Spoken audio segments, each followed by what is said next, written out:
नमस्कार, आप देख रहे हैं डेली बज इंडिया। बशीर अहमद बाबा पूरे 11 साल बाद अपने घर लौटे। गुजरात में एक कैंसर कैंप आयोजित हुआ था। बशीर उसमें शामिल होने वाले थे, तभी उन पर आतंकवाद फैलाने का आरोप लगा और उनकी जिंदगी का 1 दशक जेल में बीता। गुजरात पुलिस ने उन्हें आतंकवाद विरोधी कानून के तहत आरोपी बनाया था। पुलिस अपने किसी भी आरोप को अदालत में साबित नहीं कर पाई। अदालत ने 19 जून 2021 को बशीर अहमद की रिहाई का आदेश दिया। वो 23 जून 2021 को श्रीनगर स्थित अपने घर लौटे। 11 साल की कानूनी लड़ाई के बाद बशीर अहमद बेगुनाह साबित हुए हैं। ऐसे में सवाल उठता है कि किन वजहों के चलते उन्हें खुद को निर्दोष साबित करने में इतना समय लगा। तारीख 21 मार्च और साल 2010। गुजरात एटीएस ने बशीर को आणंद स्थित हॉस्टल से गिरफ्तार किया था। पुलिस ने दावा किया था कि वो हिजबुल के मुखिया सैयद सलाउद्दीन और अहमद शेरा से फोन और ईमेल के जरिए लगातार संपर्क में बने हुए थे। उनका लक्ष्य गुजरात में टेरर नेटवर्क तैयार करना था और उसके लिए वो रेकी कर रहे थे। बशीर पर सबसे गंभीर आरोप था कि वो 2002 के दंगों की वजह से नाराज मुस्लिम युवकों को हिजबुल मुजाहिदीन में भर्ती कराने की तैयारी में थे।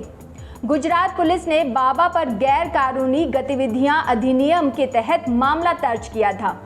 बाबा के वकीलों का अदालत में कहना था कि कैंसर मरीजों की देखरेख के लिए 4 दिवसीय कैंप आयोजित किया गया था, जिसमें शामिल होने के लिए बाबा गुजरात आए थे। वो कैंप में इसलिए शामिल हुए थे कि श्रीनगर वापसी के बाद मरीजों को किमाया फाउंडेशन के जरिए सेवाएं दे सकें।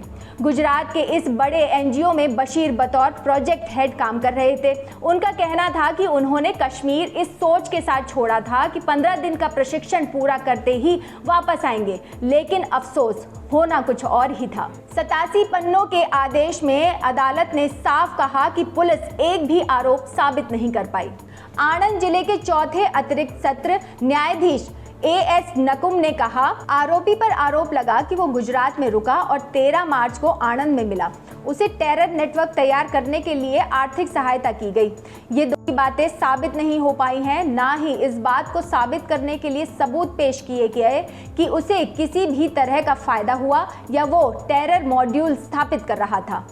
अदालत ने आदेश में ये भी कहा कि अभियोजन पक्ष आरोपी के खिलाफ कोई भी आरोप साबित नहीं कर पाया है। बाबा के वकील खालिद शेख के मुताबिक एटीएस ने ये दलील दी है कि बाबा ने कैंप में आए डॉक्टर के लैपटॉप का इस्तेमाल करके पाकिस्तानी हिजबुल हैंडलर्स को मेल भेजे थे। इसके अलावा एटीएस का दावा था कि बाबा को नमाज या खाने के बहाने बाहर निकलते और संदिग्ध फोन लगाते हुए देखा गया था। इंडियन एक्सप्रेस में प्रकाशित रिपोर्ट के अनुसार बाबा ने कहा कि मैं एक डॉक्टर की सिफारिश पर कैंप का हिस्सा बना था। 28 फरवरी 2010 को मेरी वापसी का टिकट था, तभी एटीएस ने मुझे गिरफ्तार किया और हिजबुल का आतंकी घोषित कर दिया। लगभग 11 साल बाद हुई वापसी पर बाबा ने ये भी कहा, मुझे आज़ादी की खुशी तो है लेकिन दुख भी है। श्रीनगर में मेरा स्वागत मेरे भाई के 2 बच्चों ने किया। उन बच्चों ने बाबा को पहले कभी नहीं देखा था। 7 साल तक न्याय की लड़ाई लड़ने के बाद 2017 में मेरे पिता की कैंसर के चलते मौत हो गई थी। जेल में रहने के दौरान ही उन्होंने पॉलिटिक्स और पब्लिक एडमिनिस्ट्रेशन में एमए की डिग्री हासिल की। अंत में बाबा का कहना है कि मुझे पता था कि मैं निर्दोष हूँ, इसीलिए मैंने कभी उम्मीद नहीं छोड़ी। मुझे पता था कि मैं एक दिन ससम्मान बरी हो जाऊंगा। ये थी आज की हमारी स्टोरी। आपको कैसी लगी हमें कमेंट करके जरूर बताइएगा। इससे पहले बेल आइकन दबाकर हमारे चैनल को जरूर सब्सक्राइब कर लीजिएगा।